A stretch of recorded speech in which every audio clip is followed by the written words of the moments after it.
जिन सज्जन की हत्या हुई है वो जनसुराज में आधिकारिक तौर पर नहीं है, लेकिन जनसुराज के जो वहाँ आधिकारिक उम्मीदवार हैं पीयूष जी, उनके साथ उनके समर्थन में वो लगे रहे हैं। और ये दिखाता है कि कहीं न कहीं बिहार में जिस जंगल राज की बात होती थी, जो बाहर लोग सुनते थे कि चुनाव के दौरान बड़े पैमाने पर हिंसा होती है, वो कहीं न कहीं उसी को दर्शाता है।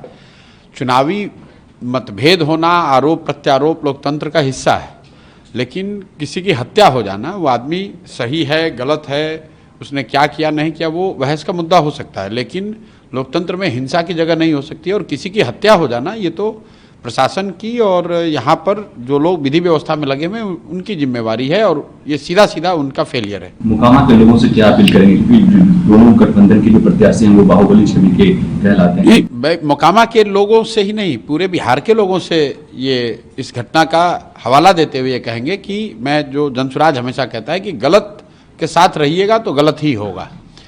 बाहुबली किसी जाति का हो, किसी समाज का हो, आपके गांव का हो, आपके विचारधारा का हो, जो गलत है वो गलत है। और मोकामा में ये दिख रहा है कि अगर दो बाहुबली लड़ रहे हैं, उसमें जनसुराज का एक पढ़ा लिखा यंग लड़का चुनाव लड़ रहा है, तो कितनी घबराहट है। मैंने एक पहले भी बयान में कहा था कि जो बाहुबली हैं वो बाहुबलियों से लड़ने में नहीं डरते हैं, वो अच्छे लोगों से लड़ने में डरते हैं। तो जनसुराज ने ये विकल्प जनता को दिया है, सिर्फ मोकामा में नहीं दिया है, बिहार के बहुतेरे ऐसे क्षेत्र में जहाँ यहाँ से बालू माफिया, शराब माफिया, बड़े नेताओं के बच्चे भ्रष्टाचारी लड़ रहे हैं, उनके सामने स्वच्छ लोगों का एक विकल्प दिया गया है। अब बिहार की जनता पर है कि वो स्वच्छ लोगों को चुनती है या फिर वही पुराने भ्रष्टाचारियों को, बाहुबलियों को चुनती है। स्कूल का बस्ता छाप पर बटन दबाएं, जनसुराज को विजयी बनाएं।